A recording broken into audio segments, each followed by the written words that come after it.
Hello guys, हाम्रोतिर चाहिँ यस्तो दामी रोटी पोल्छ है। हेर्नुहोस् त, हाम्रो ग्रुपमा चाहिँ यस्तो दामी छ कि पोल्नेमा चाहिँ निकाल्नु हुँदैन कि। तपाईँहरूले माग गर्दा पनि हुन्छ है। 50,000 हो एक दिनको।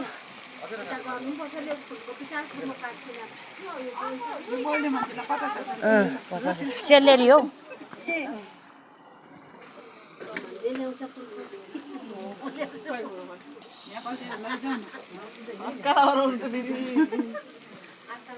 हाम्रोतिर चाहिँ एक फन्के मात्रै पोल्छ नि।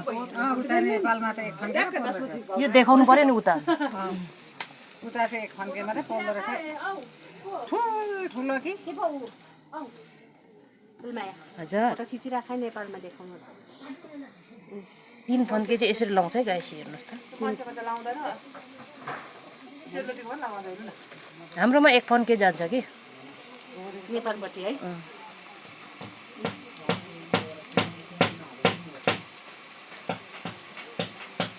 चलमा पोल्दैछ।